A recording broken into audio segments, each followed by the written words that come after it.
I never thought a simple dinner out could unravel everything I thought I knew about my marriage. My name is Lana. And as I slipped into that daring black dress tonight, feeling the fabric cling to my skin like a whispered secret, I sensed a spark of something dangerous brewing. 12 years with Mark have dulled the edges of excitement, leaving me craving a thrill I couldn't name, until now. As we sat across from each other in that dimly lit, upscale restaurant, the air thick with unspoken tension, a stranger's gaze ignited a fire I thought had long gone out. But what truly shook me to my core wasn't just that forbidden rush. It was the look in Mark's eyes when he caught it all. What did he see in me at that moment? And why did it feel like he was daring me to cross a line I never imagined we'd approach? Picture this. I'm standing in front of a full-length mirror, the late afternoon sun spilling through the window, casting golden streaks across my reflection. My name is Lana, and at 38, I've carved out a life that looks pretty on the outside, polished, predictable, safe.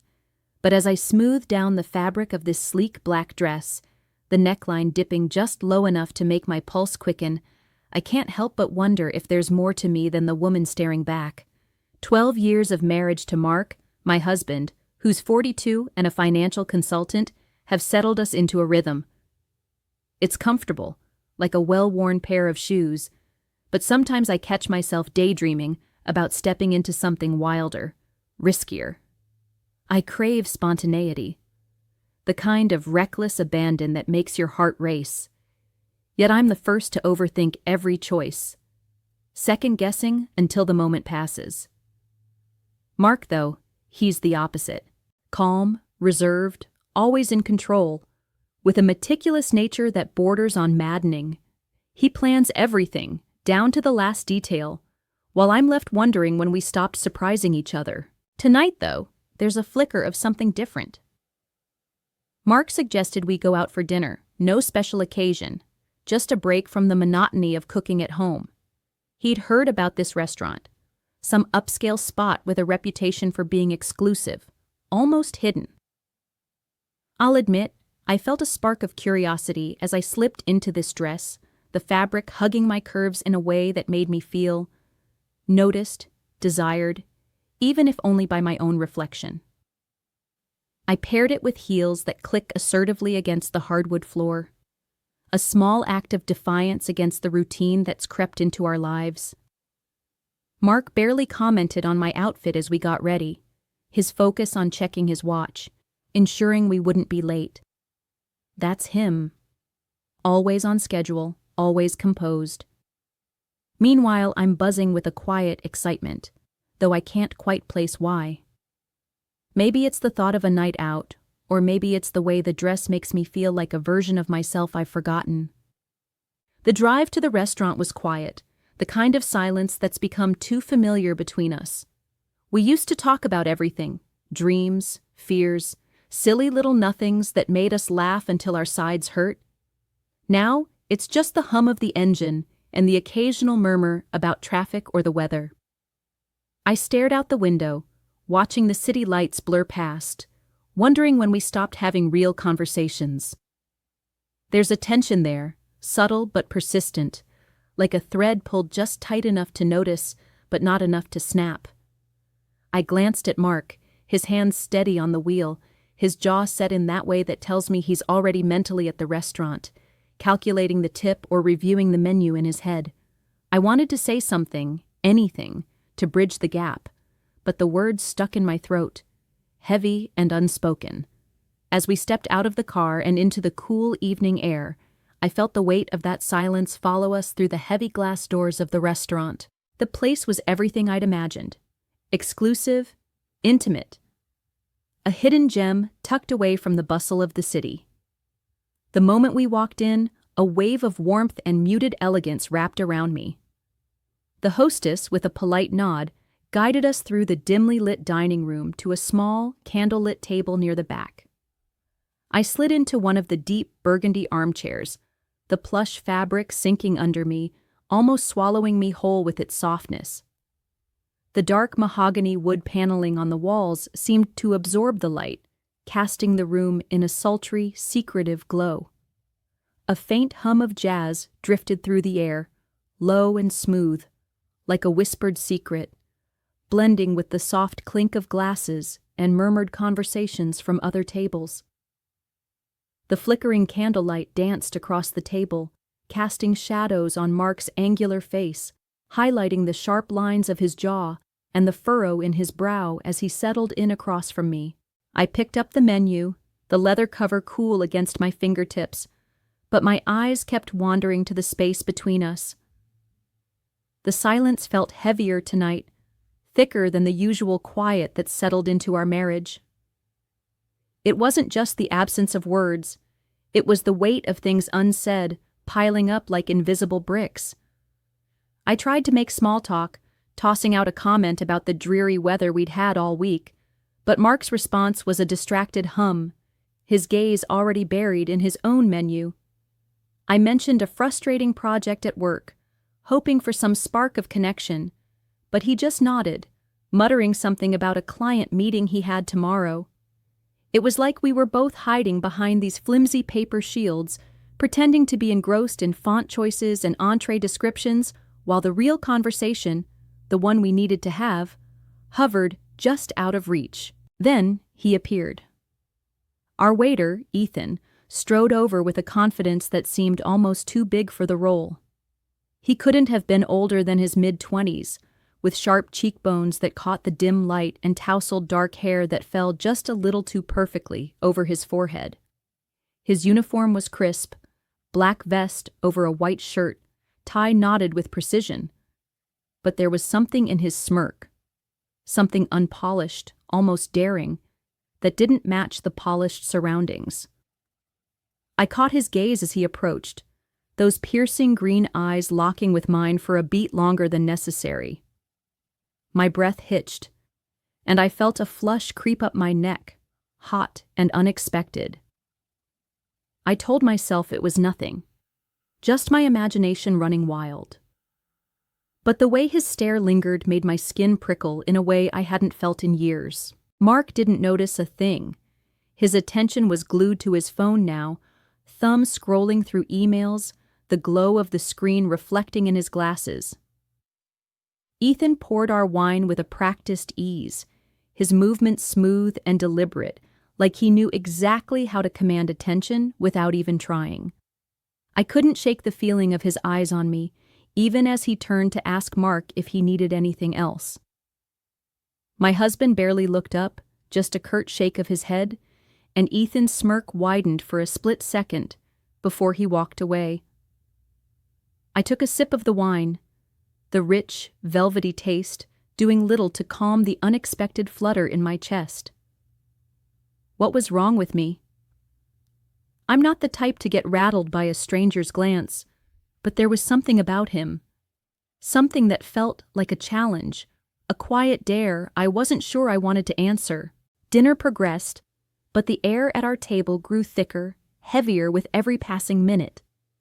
The tension wasn't just between me and Mark anymore. It was tangled up with Ethan's presence, his every appearance at our table adding another layer of unease. When he returned with our appetizers, my heart skipped as he leaned over to place my plate in front of me. His hand, hidden by the drape of the tablecloth, brushed against my knee. Slow, intentional, the warmth of his fingers seeping through the thin fabric of my dress. I froze, my breath catching in my throat, a jolt of electricity shooting through me. I looked up, startled, and there it was again. That smirk, unapologetic, almost taunting. My eyes darted to Mark, panic clawing at me.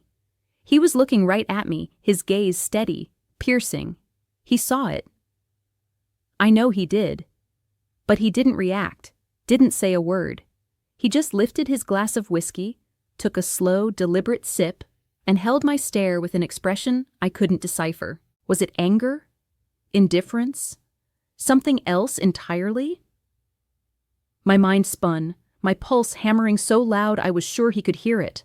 I stammered, trying to break the suffocating silence, mumbling something about how good the food looked, my voice shaky and unconvincing. Mark just nodded, his lips pressed into a thin line, and returned his attention to his plate. Inside, I was unraveling. Guilt gnawed at me. Why hadn't I pulled away from Ethan's touch? Confusion swirled because Mark hadn't said a thing, hadn't even flinched. And then there was this strange, forbidden thrill, a rush I couldn't ignore, sparked by the waiter's boldness and the way it made my skin hum. I hated myself for feeling it, but it was there, undeniable, simmering beneath the surface. The rest of the meal unfolded like a slow-motion train wreck. Ethan's presence loomed over us, every interaction charged with an undercurrent I couldn't escape. When he refilled my wine, his arm brushed close, too close, and I felt the heat of him, the scent of his cologne lingering in the air. I caught myself wondering what was going through his mind, what game he was playing, and why I wasn't shutting it down. Mark, meanwhile, stayed eerily quiet, almost detached. But I noticed his eyes flicker to Ethan more than once, sharp and calculating. What was he thinking? Why wasn't he saying anything? The questions churned in my head, each one tightening the knot in my stomach. By the time we finished our coffee, I couldn't take it anymore. I needed a moment to breathe, to clear the fog in my mind. I excused myself to the restroom, my voice barely steady as I told Mark I'd be right back. He just nodded again, his face unreadable, and I stood, smoothing my dress with trembling hands. The walk to the restroom felt like a journey in itself. The narrow hallway stretched ahead, the walls lined with dark, ornate paneling that seemed to close in around me. A faint scent of lavender hung in the air, drifting from a small diffuser on a side table, its sweetness almost cloying against the tension in my chest. My heels clicked sharply on the tiled floor, each step echoing in the quiet space, a stark reminder of how alone I felt in that moment. The dim lighting cast long shadows, making the hallway feel like a tunnel to somewhere unknown, and as I pushed open the restroom door, the cool air inside hit me like a slap, sharp and sobering. I leaned against the sink, my hands gripping the cold marble edge, trying to steady the storm raging inside me. My reflection stared back from the mirror, but I barely recognized the woman looking at me. My cheeks were flushed, my eyes wide with something between panic and a dangerous kind of thrill. I adjusted my dress, smoothing it down with shaky fingers, noticing how the fabric clung to me, a reminder of every charged moment that had unfolded tonight. I wiped at the smudged lipstick on my lower lip, the crimson stain a stark contrast against my pale skin, and it felt like I was erasing evidence of something I couldn't quite name. My mind was a whirlwind, spinning with guilt that clawed at my insides, exhilaration that made my pulse race even now, and a deep, gnawing fear. Did Mark really see everything in that hallway just moments ago? What does he think of me now? I expected anger when I returned to the table, maybe even disgust etched across his face, a confrontation that would shatter the fragile silence between us. But there was something else, too. A twisted, secret part of me that felt a rush at the thought of him watching, knowing, and not saying a word. It was wrong. I knew it was wrong. But the idea sent a shiver down my spine that I couldn't shake. I splashed cold water on my wrists, hoping it would snap me out of this haze, but it did little to calm the chaos in my head. My heart was still pounding as I dried my hands, each movement deliberate, like I was stalling for time. I didn't want to go back out there, didn't want to face whatever was waiting for me at that table. But I couldn't hide here forever.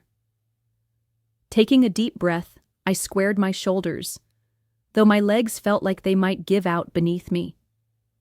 I pushed the door open and stepped back into the dimly lit hallway, the lavender scent hitting me again, now almost suffocating. Each step back to the dining room felt heavier, like I was wading through thick, invisible mud. My heels clicked against the floor, the sound too loud in the quiet space, mirroring the frantic beat of my heart. I could feel the weight of every eye in the restaurant on me, even though I knew no one was really looking. It was just my guilt, my paranoia, projecting itself onto every shadow, every murmur around me. When I reached our table, Mark was still there, sitting as calmly as ever, his empty coffee cup resting in front of him. The candlelight flickered across his face, casting sharp angles that made him look almost unfamiliar for a moment.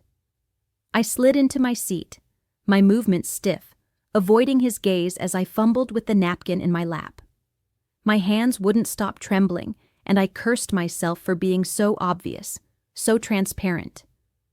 I could feel the heat rising to my face again, and I kept my eyes down, staring at the tablecloth like it held all the answers I needed.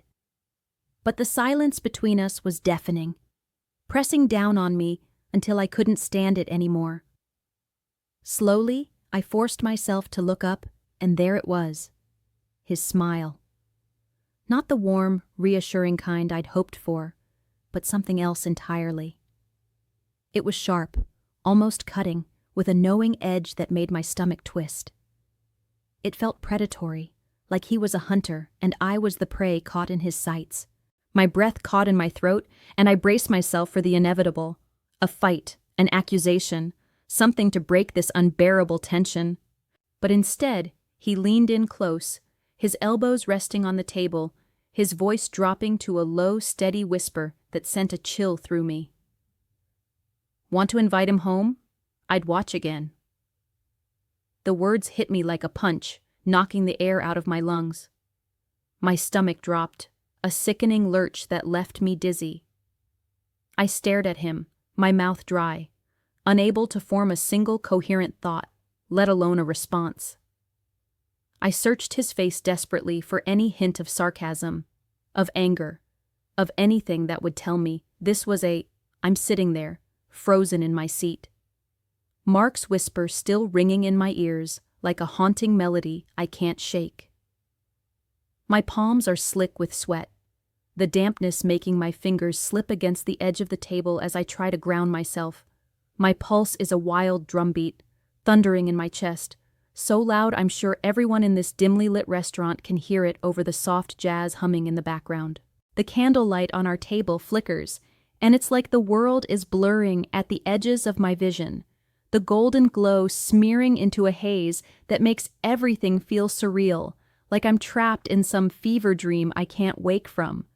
My breath is shallow, each inhale sharp and unsteady, as if the air itself is too heavy to pull in. I can feel the heat creeping up my neck again, that same flush I've been battling all night, and my hands tremble as I clutch the napkin in my lap, twisting it into knots. Finally, I manage to force words out, my voice barely above a whisper, so fragile it might shatter if I push too hard. Are you serious?" I ask, my eyes locked on Mark's, searching for something, anything, to tell me this is a cruel jest, a test, anything but the truth. He leans back in his chair, slow and deliberate, that smile of his unwavering, sharp as a blade and twice as dangerous. "Only if you want to, Lana," he says, his tone smooth, almost casual, like we're discussing dessert options and not this. I liked watching. The confession slams into me like a physical blow, stealing what little air I had left. My mind reels, spinning out of control as I process what he's saying. He's not just okay with what happened earlier, with Ethan's bold touches under the table, with the charged glances I couldn't hide. No, he's drawn to it, pulled in by the same forbidden current that's been tugging at me all night. It's not anger or betrayal in his eyes. It's something darker, something hungry. And it terrifies me as much as it intrigues me. I'm torn, caught in a violent tug-of-war between revulsion and a curiosity I don't want to name. My stomach twists, a sickening churn, as I grapple with the reality of what's unfolding. I should be horrified, should be pushing back against this, against him, against the very idea of what he's suggesting. But there's a part of me, a part I've kept buried for years, that whispers in the back of my mind, admitting a truth I can't outrun. I liked it too. The thrill of Ethan's touch, the danger of being caught, the rush of stepping over a line I never thought I'd cross. It ignited something in me, a fire I didn't know I could still feel. I don't regret what happened, not the fleeting moments of heat, not the way my skin still hums with the memory of it. And that scares me more than Mark's reaction ever could. It's not just about what he saw or what he's proposing. It's about what I'm discovering in myself. A side of me I've never dared to look at too closely until now. I lift my gaze to Mark, really look at him, past the familiar lines of his face, past the man I've shared a bed with for over a decade. In this moment, under the flickering candlelight, he feels like a stranger. His eyes, usually so steady and predictable, hold a glint I've never seen before, a depth I can't fathom. We've been married for 12 years, built a life of routines and quiet compromises, and yet here he is, revealing a facet of himself I never knew existed. It's like I'm seeing him for the first time, and I don't know if I'm more afraid of him or of what this means for us. My mind races with questions. How long has he felt this way? Has this always been a part of him, hidden beneath the surface of our safe, predictable life? And why does a part of me want to know more, to peel back the layers and see just how, as Mark and I drive home, the silence between us is a living thing, heavy and charged, pressing against the walls of the car. I stare out the window, the city lights blurring into streaks of neon and gold, like fleeting sparks of a fire I can't quite grasp. The hum of the engine is a steady drone, a backdrop to the chaos in my mind, while the occasional shift of gears under Mark's hand draws my eye. His fingers rest casually on the gear shift, as if nothing earth-shattering happened tonight, as if we didn't just stand on the edge of something dangerous and daring back at that restaurant. But I know better. I can feel it in the air between us, in the way my skin still tingles with the memory of every charged moment. I'm reeling, my thoughts a tangled mess as I replay the night over and over in my head. The warmth of Ethan's touch, subtle yet deliberate, lingers like a ghost on my skin, sending shivers down my spine even now. I can still see Mark's gaze, piercing and unreadable, watching me with an intensity that both unnerved and electrified me. And then there was that whispered suggestion, those words that dropped like a stone into still water, sending ripples through everything I thought I knew about us. Only if you want to, Lana. I liked watching. His voice echoes in my mind, low and steady, a siren call to a part of me I've kept locked away for far too long. I don't know what to make of it. Don't know how to reconcile the man I've lived with for 12 years with the one who spoke those words. But one thing is clear. Something has shifted between us, a tectonic movement beneath the surface of our marriage, and there's no going back to the way things were. The city lights continue to blur past, a kaleidoscope of colors that mirrors the storm inside me. I feel a strange cocktail of fear and excitement bubbling up, a volatile mix that makes my heart race even as my stomach churns.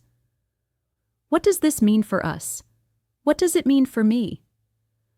I've spent so long building a life that's safe, predictable, a carefully constructed shell around the parts of myself I've been too afraid to face. But tonight, that shell cracked open, just a little, and I caught a glimpse of something raw and untamed beneath. A part of me that craves the unknown, that yearns to explore the shadows I've always shied away from. And Mark, who I thought I knew inside and out, seems to be on the same precipice, ready to dive into depths I never imagined he'd even consider. It's terrifying, the idea of uncovering these hidden pieces of ourselves, of peeling back the layers we've so carefully maintained. But it's also exhilarating, like standing at the edge of a cliff with the wind whipping around you, daring you to jump. I steal a glance at him, his profile illuminated by the faint glow of the dashboard lights. His face is calm, almost serene, as if the weight of tonight hasn't touched him at all. But I know better. I saw the hunger in his eyes back at the restaurant, the way his voice dipped low with a promise of something forbidden. I wonder what he's thinking now. If he's replaying the same moments I am, if he's feeling the same pull toward the unknown. My fingers tighten around the edge of my seat, the leather cool against my palm, grounding me as my mind spins. I don't know where this road leads, don't know what our future holds after a night that's turned everything upside down. But I do know one thing. I'm not turning back. Whatever comes next, I'm ready to face it, to step into this new dynamic with eyes wide open, unapologetically myself for perhaps the first time in years. The car slows as we approach familiar streets, the hum of the engine softening, but the tension between us remains, a silent passenger that refuses to be ignored. I think about the fleeting heat of a stranger's touch, the way it awakened something dormant in me, a hunger I didn't know I still had. I think about Mark's steady gaze, the way my heart raced with every glance. Don't forget to subscribe, like, and comment if you enjoyed this story. This will help us create more engaging stories for you.